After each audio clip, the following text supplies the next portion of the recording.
সবাইকে আমন্ত্রণ জানাচ্ছি দুপুরের বাংলাদেশে। শুরুতে জানিয়ে দেব শিরোনামগুলো। রাষ্ট্র ব্যবস্থার নিয়োগ বদলি পদোন্নতিতে প্রাধান্য পাবে মেধা ও দক্ষতা জানালেন প্রধানমন্ত্রী। আবারও জুলাই সনদ অক্ষরে অক্ষরে বাস্তবায়নের অঙ্গীকার। সকল রাষ্ট্রীয় প্রতিষ্ঠানে মেধাভিত্তিক, স্বচ্ছ, দক্ষ ও জনবান্ধব জনপ্রশাসন গড়ে তোলার কোনোই বিকল্প নেই যদি আমরা আমাদের প্রত্যাশিত বাংলাদেশকে গড়ে তুলতে চাই। গণভোট ও সংবিধান সংস্কার নিয়ে সরকার বিরোধী দলের মধ্যে টানাপোড়েন। জনগণকে সাথে নিয়ে এগোতে চায় বিএনপি। জুলাই যোদ্ধা আর শহীদ পরিবার নিয়ে রাজধানীতে জামায়াতের সমাবেশ। হামে শিশু মৃত্যু থামানোই যাচ্ছে না। সিলেট, রাজশাহী, কক্সবাজারে প্রাণ গেল আরও 4 জনের। হাসপাতালের বারান্দা লবিতেও চিকিৎসা নিতে হচ্ছে রোগীদের। যুক্তরাষ্ট্রে নিখোঁজ বাংলাদেশের শিক্ষার্থী নাহিদা বৃষ্টির মৃত্যুর খবর জানিয়ে ভাইয়ের ফেসবুক পোস্ট। আনুষ্ঠানিকভাবে কিছু জানায়নি ফ্লোরিডা পুলিশ। উপজেলা পরিষদে এমপিদের কক্ষ পাওয়া ক্ষমতায় হস্তক্ষেপের প্রচেষ্টা। স্থানীয় সরকার প্রতিনিধিদের উন্নয়ন কার্যক্রমে প্রভাব বিস্তারের শঙ্কা বিশ্লেষকদের। সংসদ সদস্যকে দিয়ে স্থানীয় পর্যায়ে যে সমস্ত উন্নয়ন কার্যক্রমগুলো আছে সেখানে প্রভাব বিস্তার। মুখের কাজ নাক দিয়ে করার চেষ্টা, এইরকম অতীতে চেষ্টা করা হয়েছিল, সমস্যা হয়েছে, ভবিষ্যতে আরো ভয়ানক সমস্যা হবে। জলবায়ু পরিবর্তনের প্রভাবে শুকিয়ে যাচ্ছে নদী, বাড়ছে লবণাক্ততা, হারিয়ে যাচ্ছে মাছ। নিঃস্ব জেলেদের অনেকে ছাড়ছেন পেশা। খুব কষ্টের ভিতরে চলে, দেখা যাচ্ছে যে অনেক সময় স্বামী স্ত্রীও কাজ করতেই হয়। নেই 1 বিঘে জমি, নেই টাকা পয়সা, আমরা কিভাবে ঘুরে উঠবো? কিস্তিতে টাকা তুলে নিয়ে যায়। আমাদের মাছ নেওয়ার কারণে অনেকে যান নৌকা বিক্রি করে দিয়েও তাদের ঋণ পরিশোধ করে। আলোচনার জন্য ইসলামাবাদে ইরানের পররাষ্ট্রমন্ত্রী বিশেষ দূত স্টিভ উইটকপ ও জ্যারেড কুশনারকে আজই পাকিস্তান পাঠাচ্ছেন ট্রাম্প।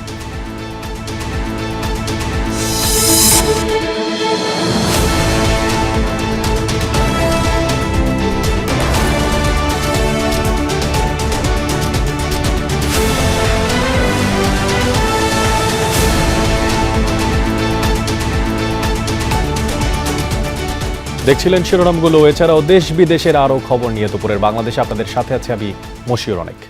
জুলাই সনদের প্রতিটি দফা বাস্তবায়নে সরকার বদ্ধপরিকর বলে জানিয়েছেন প্রধানমন্ত্রী তারেক রহমান। সকালে বিয়াম ফাউন্ডেশনের অডিটোরিয়াম ভবনের ভিত্তিপ্রস্তর স্থাপন অনুষ্ঠানে তিনি এই কথা বলেন। প্রধানমন্ত্রী স্পষ্ট করে বলেন, রাষ্ট্রের প্রকৃত মালিক যে জনগণ 2024-এর জুলাই গণঅভ্যুত্থান তা আবারও প্রমাণ করেছে। তাই জনপ্রশাসনের প্রতিটি স্তরে মেধা ও দক্ষতাকে অগ্রাধিকার দেওয়ার নির্দেশ দেন তিনি।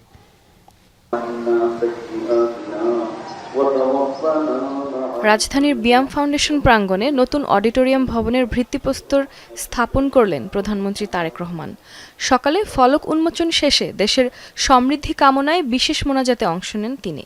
পরে অডিটোরিয়াম মিলনায়তনে আয়োজিত সুধী সমাবেশে যোগ দেন সরকার প্রধান। গণপ্রজাতন্ত্রী বাংলাদেশ সরকারের মাননীয় প্রধানমন্ত্রী জনাব তারেক রহমান বক্তব্যের শুরুতেই প্রধানমন্ত্রী স্মরণ করেন 24 জুলাই গণঅভ্যুত্থানের চেতনাকে। তিনি বলেন, 1.5 দশকের অপশাসন শেষে জনগণের ভোটে নির্বাচিত এই সরকার জন আকাঙ্ক্ষা পূরণে কাজ করছে। বিশেষ করে জুলাই সনদের প্রতিটি দফা বাস্তবায়নের মাধ্যমে একটি ন্যায়ভিত্তিক রাষ্ট্র গঠনে সরকার কোনো আপোষ করবে না। 2024 সালের জুলাই আগস্টের গণ অভ্যুত্থানে আবারও স্পষ্ট করে দিয়েছে এই রাষ্ট্রের মালিক এই দেশের জনগণ। সুতরাং জনপ্রশাসনের কর্মকর্তা হিসাবে রাষ্ট্রের মালিক জনগণের স্বার্থ এবং কল্যাণ নিশ্চিত করা আপনাদের প্রধান দায়িত্ব। জনপ্রশাসন সংস্কারের ওপর গুরুত্ব দিয়ে প্রধানমন্ত্রী জানান, এখন থেকে নিয়োগ, বদলি কিংবা পদোন্নতির ক্ষেত্রে কোনো রাজনৈতিক প্রভাব নয়, বরং মেধা, দক্ষতা আর অভিজ্ঞতাকেই একমাত্র মাপকাঠি হিসেবে বিবেচনা করা হবে। বর্তমান সরকার মেরিটোক্রেসির বাংলাদেশ বিনির্মাণে প্রতিশ্রুতিবদ্ধ। রাষ্ট্রযন্ত্রের নিয়োগ, বদলি, পদোন্নতির ক্ষেত্রে মেধা, সততা, সৃজনশীলতা, দক্ষতা এবং অভিজ্ঞতাই এইগুলোকেই আমরা প্রধান বিবেচ্য হিসাবে গ্রহণ করতে চাই। স্বচ্ছতা ও দ্রুততার সাথে শূন্য পদে সরকারি কর্মচারী নিয়োগ, প্রশাসনিক সংস্কার কমিশন গঠন, শক্তিশালী পাবলিক সার্ভিস কমিশন গঠন এবং বেসরকারি সার্ভিস রুল প্রণয়ন সহ সর্বত্র প্রশাসনিক কাঠামোর কার্যকারিতা এবং জবাবদিহিতা নিশ্চিত করতেও সরকার দৃঢ় প্রতিজ্ঞ।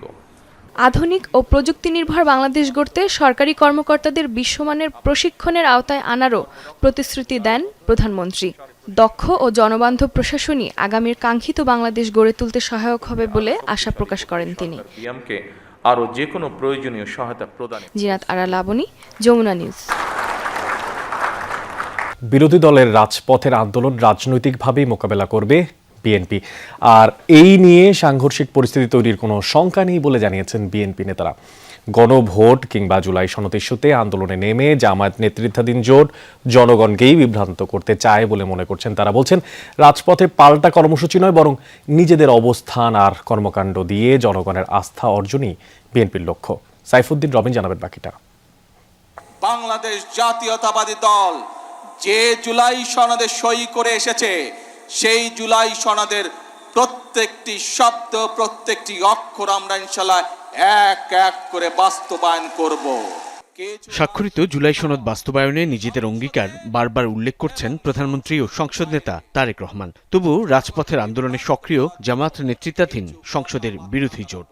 জাতির দেওয়া এই ম্যান্ডেটটাকে বেমালুম অগ্রাহ্য করা হলো, অপমান করা হলো।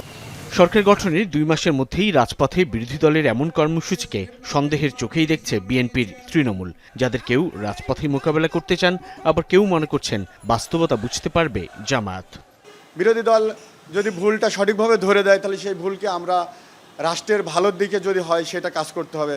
আর যদি বিরোধী দল আমাদের দলকে ধ্বংস করার উদ্দেশ্যে মিথ্যা আচরণ করে, সেটা রুখে দিতে হবে। ওরা যেই আন্দোলন করতেছে সেটা সাধারণ মানুষ এবং জনগণের আন্দোলন না, সেটা হলো ওনাদের স্বার্থ হাসিলের একটা আন্দোলন। তারা যেই আন্দোলনগুলো করতেছে জামাত, এটা মোটেও ভালো করে না, তারা রাষ্ট্রের ভালো চাচ্ছে না। সাধারণ কর্মীদের মধ্যে মিশ্র প্রতিক্রিয়া থাকলেও বিরোধী জোটের রাজপথের কর্মসূচিকে স্বাভাবিকভাবেই দেখতে চান বিএনপির শীর্ষ নেতারা। তারা বলছেন এটি গণতান্ত্রিক চর্চা। বলেন জ্বালানি ইস্যুতে সরকার ও বিরোধী দল নিয়ে কমিটি গঠনে প্রধানমন্ত্রীর উদ্যোগ সহনশীল মানসিকতাই প্রমাণ করে। যে দল ক্ষমতা পরিচালনা করছে তাদেরকে তো নানা দিক, বিশেষ করে জনগণের স্বার্থটা তো সবচেয়ে বড় করে দেখতে হবে। এমনকি যারা মিছিল মিটিং করছে দাবি নিয়ে, সে দাবিগুলো কগনিজেন্সে নিয়ে তারা কি চাচ্ছে না চাচ্ছে, তো এটার জন্য তো একটু সুস্থির মাথায় চিন্তা করতে হবে, কথা বলতে হবে। যে বাংলাদেশের রাজনীতিতে আগে যে হটাও এবং থাকো জোর করে একটা প্রক্রিয়া ছিল, সেই জায়গায় কিন্তু উভয় অংশই সরে গেছে। এটাকে যদি এক জায়গায় এনে একত্রিত করে জাতীয় বৃহত্তর স্বার্থের জন্য এই মানসিকতাটাকে ধরে রাখা যায়, তাহলে দেশের অস্থিরতা কমবে। বিএনপি নেতারা জানান নিজেদের কর্মকাণ্ড ও সদিচ্ছা জনগণের সামনে তুলে ধরাই বিএনপির লক্ষ্য। ইশতেহার বাস্তবায়নের পাশাপাশি জুলাই সনদ বাস্তবায়নেও বিএনপি আন্তরিক। সেক্ষেত্রে একই ইস্যুতে রাজপথে বিরোধী জোটের উস্কানির মুখে পাল্টা কর্মসূচি দেওয়ার কথা ভাবছে না বিএনপি। তাদের কোনো রকমের আন্দোলনের কারণে যদি জনজীবনের ভোগান্তি বাড়ে এবং এই দেশে কিছু সুবিধাবাদী চক্র আছে, তারা সুযোগ নেয়ার অপচেষ্টা করে, তখন একটা সমস্যা হবে। এছাড়া সাংঘর্ষিক কোনো অবস্থা হওয়ার মতো পরিবেশ আমরা দেখছি না, কারণ সরকারের পক্ষ থেকে আক্রমণাত্মকভাবে বিরোধী দলের কোনো কিছু দমন করার কোনো চেষ্টা বা অভিপ্রায় বা পরিকল্পনা আমাদের নাই। খারাপটা হচ্ছে ওইটাই, যদি পরিকল্পিতভাবে একটা সরকারকে মানে অপপ্রচার, মিথ্যাচার, যেটা শেখ হাসিনা করেছিল, তাদের দাবি দেওয়া নিয়ে অবশ্যই কথা বলবেন, দাবি জানাবেন, এক্ষেত্রে যে পদ্ধতিগুলো আছে সেটাও অবলম্বন করবেন, কিন্তু জনগণের নির্বাচিত একটা সরকারের যে মানে মেয়াদকাল এবং তার যে একটা কার্যক্রম, সেটা যেন প্রতিহত না হয়। দলের নীতি নির্ধারকদের মতে বিরোধী দল আন্দোলনের নামে বিভ্রান্তি সৃষ্টি করতে চায়, তবে জনগণকে সচেতন করে ইশতেহার ও জনকল্যাণে সরকারের লক্ষ্য পূরণই বিএনপির উদ্দেশ্য। সাইফুদ্দিন রবিন, যমুনা নিউজ, ঢাকা। গণভোট ও জুলাই সনদ নিয়ে সরকার আর বিরোধী দলের মধ্যে টানাপোড়েন চলছে। বিরোধী দলের নেতারা বলছেন বিএনপি জুলাই সনদ অক্ষরে অক্ষরে বাস্তবায়নের কথা বললেও কার্যত অস্বীকার করে ফ্যাসিবাদের পথেই হাঁটছে। অনেকগুলো গুরুত্বপূর্ণ অধ্যাদেশ বাতিল করে সংস্কার প্রস্তাবের মেরুদণ্ড ভেঙে দেওয়া হয়েছে বলে অভিযোগ করেন তারা। সরকার যেহেতু সংস্কার থেকে পিছু হচ্ছে, তাই দাবি আদায়ে বৃহত্তর আন্দোলন ছাড়া বিকল্প নেই বলে মনে করছেন বিরোধী দল। শামীম রেজার প্রতিবেদনে দেখবেন বিস্তারিত।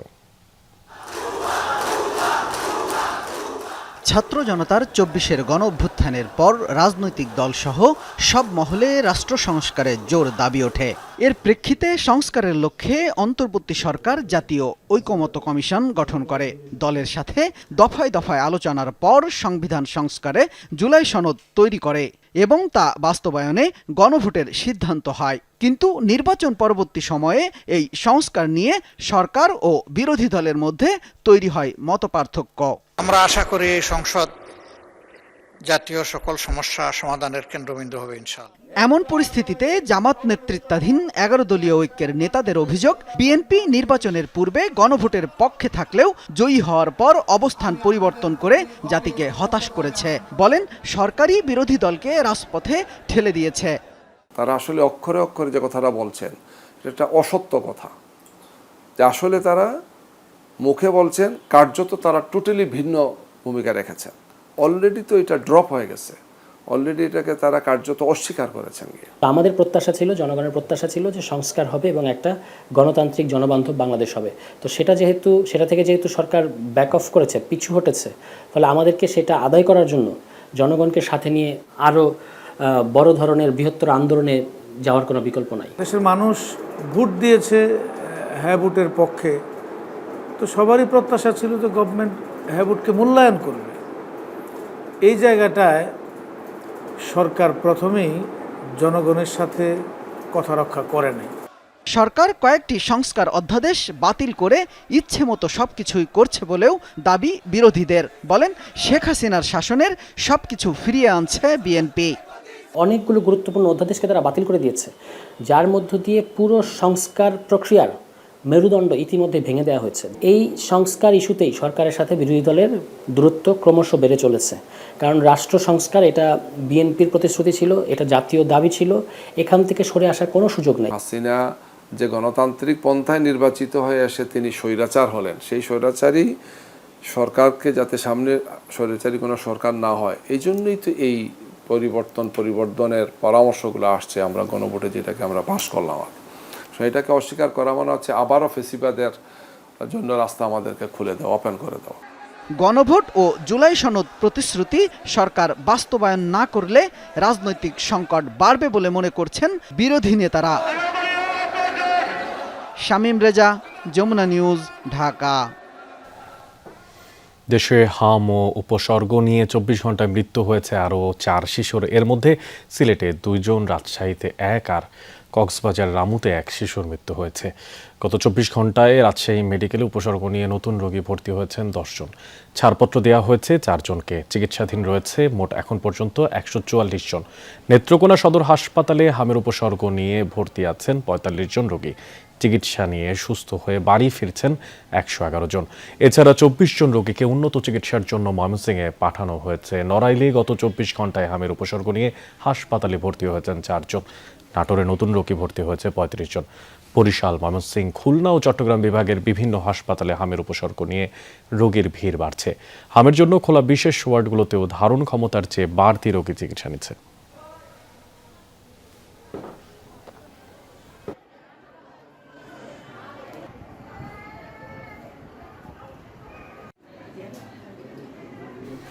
রাজধানীর ডিএনসিসি ডেডিকেটেড কোভিড হাসপাতালের পরিচালক লতিফা রহমান কথা বলছেন। সরাসরি চলে যাচ্ছে সেখানে। কিছু ডাক্তার বাড়ানোর দরকার হলো, কিছু নার্স বাড়ানোর দরকার হলো। যেহেতু এটা স্থায়ী হাসপাতাল না, অস্থায়ী ভিত্তিতে ডাক্তার এবং নার্স কোন অ্যাটাচমেন্টে আসেন। সো স্বাস্থ্য মন্ত্রণালয়কে আমি ধাপে ধাপে কিছু চিঠি দিয়েছি যে আমাদের বেড সংখ্যা এত বৃদ্ধি করতে হলে এতজন ডাক্তার লাগবে, এতজন নার্স লাগবে। এই পর্যন্ত আমি ধাপে ধাপে বেড সংখ্যা বাড়ানোর জন্য যতগুলো চিঠি দিয়েছি বা আমি যেভাবে সাহায্য বা সহযোগিতা চেয়েছি, স্বাস্থ্য মন্ত্রণালয় ডেফিনেটলি 100% আমাকে সম্পূর্ণভাবে সাহায্য সহযোগিতা করেছে। এই জন্য আমরা এত বিপুল সংখ্যক রোগীর এত অল্প সময়ে আমরা চিকিৎসা দিতে পেরেছি।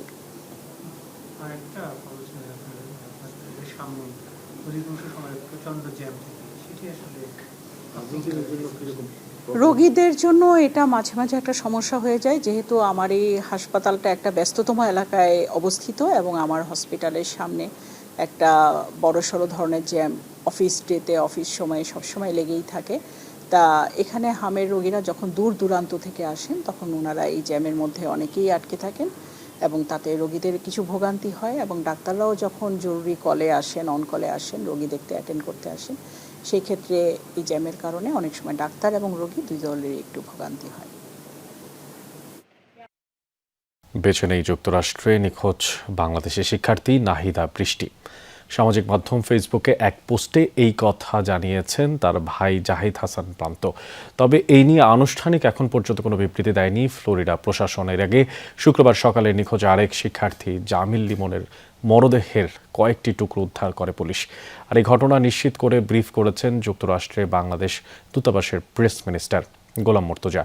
এই বিষয়ে এই ঘটনায় হিশাম সালেহ আবু গারবেই নামে এক মার্কিনীকে আটক করা হয়েছে। নিহত লিমনের রুমমেট ছিল ওই ব্যক্তি।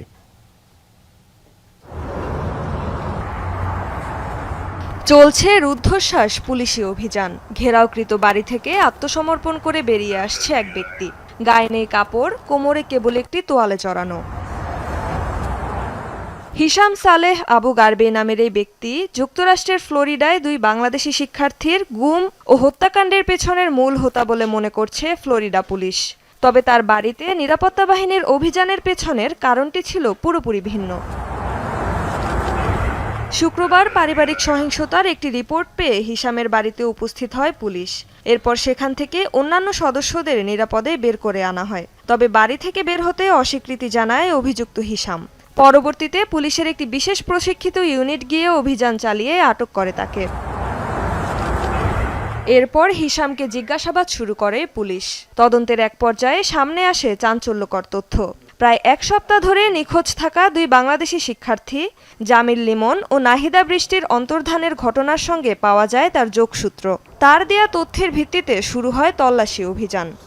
তাকে জিজ্ঞাসাবাদ করে তার দেয়া তথ্যের ভিত্তিতে একটি ব্রিজের নিচে থেকে, ফ্লোরিডাতেই একটি ব্রিজের নিচে থেকে একটি মরদেহ উদ্ধার করে এবং পুলিশ পরবর্তীতে ব্রিফিং করে জানিয়েছে যে এই মরদেহটি নিখোঁজ বাংলাদেশি শিক্ষার্থী জামিল লিমনের। বাংলাদেশি দুই পিএইচডি শিক্ষার্থী লিমন ও বৃষ্টিকে শেষবারের মতো দুটি ভিন্ন জায়গায় দেখা যায় 16 এপ্রিল সকালে। দীর্ঘক্ষণ তাদের খোঁজ না পেয়ে পরদিন তাদের নিখোঁজ হওয়ার বিষয়টি পুলিশকে জানান এক পারিবারিক বন্ধু। রেজওয়ানা সাইমা, যমুনা নিউজ। জ্বালানি তেল সরবরাহ ব্যবস্থার কিছুটা উন্নতি হওয়ায় কমেছে ভোগান্তি। রাজধানীর রমনা এলাকায় এই মুহূর্তে আমাদের সাথে আছেন রাব্বি সিদ্দিকী। যাচ্ছি তার কাছে। রাব্বি, আপনি তো বেশ কয়েকটি ফিলিং স্টেশন এখন পর্যন্ত করে ফেলেছেন। আপনার সঙ্গে কিছুক্ষণ আগেও আমাদের পেট্রোল পাম্পের থেকে যোগাযোগ করা সম্ভব হয়েছিল। জানতে চাই যে এখন এই মুহূর্তে পাম্পটিতে কি অবস্থা দেখতে পাচ্ছেন, রাজধানীর সার্বিক পরিস্থিতি কি? অনেক এখন আছি রমনার একটি পেট্রোল পাম্পে। এখানকার পরিস্থিতি যদি একটু দেখাই, যে দীর্ঘ সময় অপেক্ষার পর অনেকেই বলছেন যে ঘন্টা দুয়েকের মতো অপেক্ষা করে তারা কিন্তু তাদের যে কাঙ্ক্ষিত তেল, সেই তেলটি তারা সংগ্রহ করতে পারছেন। একটু জানতে চাই যে কত সময় আপনি অপেক্ষা করলেন? 1.5 ঘন্টা। হ্যাঁ। এর আগে কত সময় লাগতো? এর আগে আরও বেশি সময় লাগতো, 3 ঘন্টা 4 ঘন্টা। কি অবস্থা, মানে আগের চেয়ে একটু ইমপ্রুভ হয়েছে। একটু জানতে চাই কত সময় পর তেল পেলেন? বেশি না, 1 ঘন্টা হবে। 1 ঘন্টা। কতটুকু তেল দিয়েছে? 1000 টাকা তেল দিয়েছে। ফুয়েল পাসের কোনো ঝামেলা আছে এখানে? না, ফুল পাস নেয় না এখানে। একটু জানতে চাই তাদের সাথে, আগের চেয়ে কি ভোগান্তি কি কমেছে কিনা? একটু একটু একটু জানতে চাই যে আসলে কি অবস্থা এখানকার।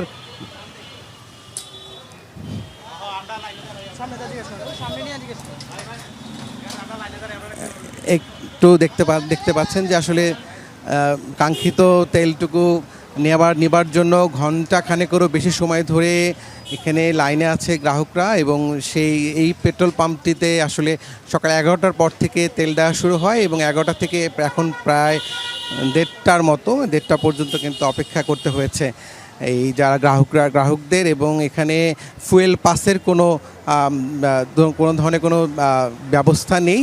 এই কারণে যারাই আসছেন তারাই কিন্তু তাদের যে কাঙ্ক্ষিত তেল সেটি কিন্তু নিতে পারছেন। কত সময় ধরে অপেক্ষা করে এখন এই? প্রায় 1 ঘন্টা প্লাস।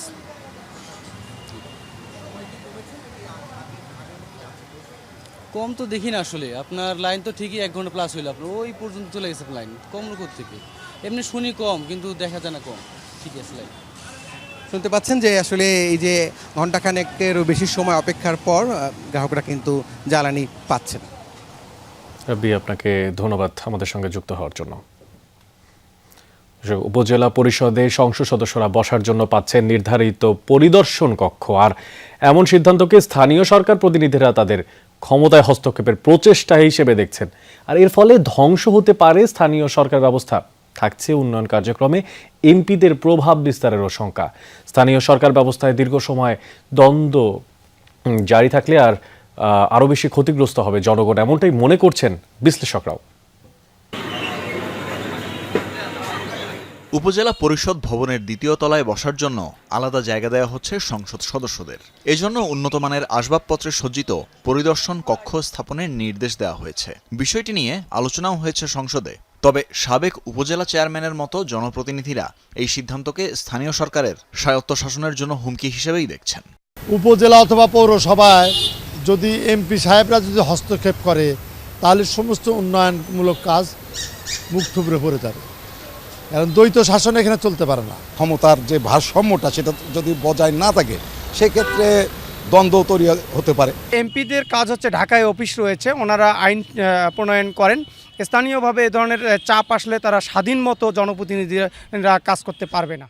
বিশ্লেষকরা বলছেন এমপিদের সাংবিধানিক দায়িত্বের জায়গা থেকে উপজেলা পরিষদে হস্তক্ষেপের সুযোগ নেই। নতুন বাংলাদেশে পরিদর্শন কক্ষ স্থাপনের সিদ্ধান্ত স্থানীয় সরকারের সক্রিয়করণের ক্ষেত্রে বাধা হয়ে দাঁড়াবে। আর এটা শুধু সংবিধান ও হাইকোর্টের রায় লঙ্ঘনই নয়, বিএনপির 31 দফায় স্থানীয় সরকারকে কেন্দ্রবিন্দু করারও পরিপন্থী।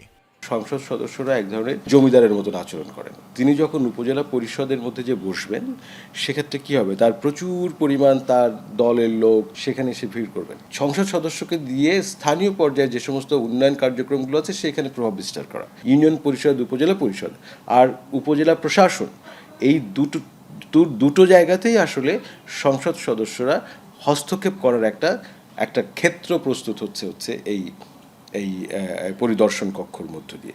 এটার মাধ্যমে মুখের কাজ নাক দিয়ে করার চেষ্টা, এইরকম অতীতে চেষ্টা করা হয়েছিল, সমস্যা হয়েছে, ভবিষ্যতে আরও ভয়ানক সমস্যা হবে। এর মাধ্যমে স্থানীয় সরকার ব্যবস্থা ধ্বংস হয়ে যাবে। হতাশার বিষয় হলো আমাদের যে সংসদ সদস্যগণ দলমত নির্বিশেষে এ ব্যাপারে একমত। এটা আমাদের সংবিধানের উপর একটা নগ্ন হামলা। বিশ্লেষকরা বলছেন দীর্ঘদিন ধরেই উপজেলা নির্বাহী কর্মকর্তা ও উপজেলা চেয়ারম্যানদের প্রশাসনিক হস্তক্ষেপ নিয়ে দ্বন্দ্ব চলছে। তাছাড়া পদমর্যাদা আর আমলাতান্ত্রিক জটিলতা তো আছেই। উপজেলা পরিষদ ভবনে এমপিরা আলাদাভাবে বসলে সৃষ্টি হবে সংঘাতের। এতে সবচেয়ে ক্ষতিগ্রস্ত হবে জনগণ। নিশ্চিতভাবেই হচ্ছে সংসদ সদস্য এবং উপজেলা পরিষদের চেয়ারম্যান বা ইউনিয়ন পরিষদের চেয়ারম্যান এদের সঙ্গে একটা বিরোধিতা সম্পর্ক তৈরি হবে। এই সংঘাতে নিশ্চয়ই সংসদ সদস্য অধিক ক্ষমতাশালী, ফলে সংঘাতটা জিয়ে থাকবে। এটার প্রথম ক্ষতিগ্রস্তটা বা ভুক্তভোগী হবে সাধারণ জনগণ বা স্থানীয় পর্যায়ের যে অগ্রাধিকার, সেই অগ্রাধিকারগুলো নির্বাচনের ক্ষেত্রে সংসদ সদস্যের বিবেচনা প্রাধান্য পেতে পারে। ফলে এই অগ্রাধিকার যদি পরিবর্তন হয় তাহলে অবশ্যই স্থানীয় জনগণই ভুক্তভোগী হবে। এটা তো ত্রিমুখী দ্বন্দ্ব হবে। এখন তো দ্বন্দ্ব আছে ওই যে ইউএনওদের সাথে উপজেলা পরিষদের চেয়ারম্যানদের, এমপিদেরকে এখন আনুষ্ঠানিকভাবে বসানো মানে ত্রিমুখী দ্বন্দ্ব, আর এটা এমপি সাহেবরা চালাবে। অতীতে যেই আমাদের শাসন প্রক্রিয়ার গভর্নেন্স ফেইলিউর এবং যেটা শেষ পর্যন্ত গত সরকার শেখ হাসিনা সরকারকে পালিয়ে যেতে বাধ্য করেছিল, এই সবগুলো আবার পুনরাবির্ভাব করবে। যে প্রচেষ্টা হবে উপজেলা পরিষদকেই বাতিল করার, উপজেলা পরিষদ নির্বাচন না করার। দুই বিশেষজ্ঞই বলছেন সুষ্ঠু গণতন্ত্র চর্চায় স্থানীয় সরকারের উন্নয়ন অপরিহার্য। এক্ষেত্রে অন্যতম শর্ত কেন্দ্রীয় সরকারের হস্তক্ষেপ কমিয়ে বিকেন্দ্রীকরণ। তানভীর মৌসুম, যমুনা নিউজ, ঢাকা। বিগত সরকারের লুটপাটের কারণে দেশের অর্থনীতিতে ভঙ্গুর পরিস্থিতি সৃষ্টি হয়েছে, আর এমনটাই বলেছেন বিগত সরকারের লুটপাটের কারণে দেশের অর্থনীতিতে ভঙ্গুর পরিস্থিতি সৃষ্টি হয়েছে, আর এমনটাই বলেছেন তথ্যমন্ত্রী জহিরুদ্দিন স্বপন। জাতীয় প্রেস ক্লাবে ইউরোপে জনশক্তি রপ্তানি সংক্রান্ত সেমিনারে এই কথা বলেন তিনি। বলেন, দেশের যে ভঙ্গুর অর্থনীতি তা স্বনির্ভর করাই সরকারের মূল লক্ষ্য। মন্ত্রী বলেন, অতীতের ভুল থেকে শিক্ষা নিয়ে ভবিষ্যৎ পরিকল্পনা নির্ধারণ করতে চায় সরকার। মন্ত্রী আরও বলেন, দেশের অর্থনীতি ঠিক রাখতে রেমিটেন্স আয়ের পরিধি বাড়ানো অত্যন্ত জরুরি। তাই বিদেশে দক্ষ জনশক্তি পাঠিয়ে বৈদেশিক মুদ্রা অর্জনে কাজ করছে সরকার। এই সময় তিনি বলেন, কক্সবাজার সহ দেশের পর্যটন স্পটগুলোতে আন্তর্জাতিক মানের করা হওয়ায় দেশের অর্থনীতি এতটাই ভঙ্গুর, এতটাই পঙ্গু, বিগত সরকারের লুটপাটের কারণে আমরা এখানে একটা বড় বিশাল ঋণের বোঝা নিয়ে জনগণের ভোটে নির্বাচিত হয়ে একটি ফ্যাসিবাদী সরকারের ধ্বংসযজ্ঞের উত্তরাধিকার হিসাবে রাষ্ট্র ক্ষমতা গ্রহণ করেছি জনগণকে সেবা দেওয়ার জন্য। দর্শক, একটা প্রশ্ন করি, বাজারে গিয়ে ডালা ভর্তি নদীর মাছ শেষ কবে দেখেছেন? নদীর মাছ কমে যাওয়ার পেছনের আসল খলনায়ক কে, তাই বা কি কখনো জানতে ইচ্ছে করেছে আমাদের? বাস্তবতা হচ্ছে জলবায়ু পরিবর্তনের অদৃশ্য থাবায় প্রায় বিপন্ন দক্ষিণ পশ্চিমের জেলেরা একদিকে বিভিন্ন নদী সরু হয়ে পরিণত হচ্ছে খালে, আর অন্যদিকে সাগরের নোনা জল হু হু করে ঢুকছে মিঠা পানিতে। ধ্বংস হচ্ছে মাছের প্রজনন, আর এতে করে বিপুল টাকা বিনিয়োগ করেও নদীতে মাছ পাচ্ছেন না জেলেরা, পেশা ছাড়ছেন অনেকেই। উপকূলের জেলেদের খবরাখবর জেনেছেন সহকর্মী তৌহিদ হোসেন, ক্যামেরা ছিলেন নাহিদ হোসেন।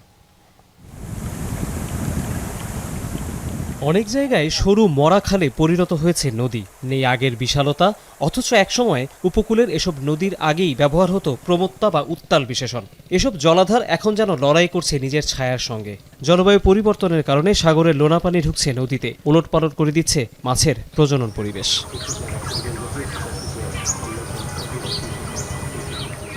কপোতাক্ষ নদীর ঘাটে সারিবদ্ধ নৌকাগুলো এখন কেবলই কাঠের কাঠামো, কারণ মাছ শিকারে যাওয়ার সাহস পাচ্ছেন না জেলেরা। আগে যে নদীতে জাল ফেললেই মাছ মিলত, এখন তা প্রায় শূন্য।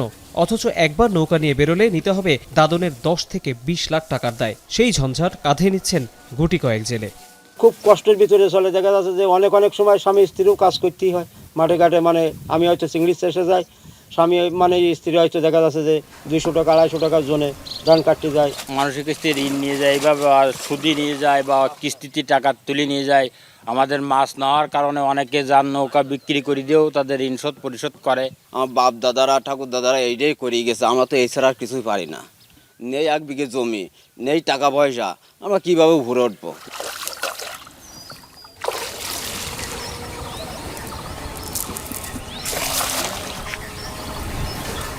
সাতক্ষীরার তালা উপজেলার 1.5 লাখ মানুষের কর্মসংস্থান যেই নদকে ঘিরে হতো, এখন তার 3 ভাগের 1 ভাগও করা যায় না। এর কারণ এখানে লবণাক্ততা বেড়ে গেছে এবং বিশ্বব্যাংকের প্রতিবেদন বলছে গত 1 দশকে এই লবণাক্ততার পরিমাণ প্রায় দ্বিগুণ বেড়েছে, যার কারণ হিসেবে বলা হচ্ছে সমুদ্রপৃষ্ঠের পানির উচ্চতা বেড়ে গেছে এবং তার ফলে লবণবাণী প্রতিনিয়ত এসব মিঠা পানির নদ নদীতে প্রবেশ করছে, যে কারণে মিঠা পানির মাছের সংস্থান কমে গেছে। কিন্তু তাই বলে এখানে যে সামুদ্রিক মাছের আনাগোনা বেড়ে গেছে সেটিও বলা যাবে না, আর এর সার্বিক প্রভাব পড়ছে মৎস্যজীবীদের জীবিকায়।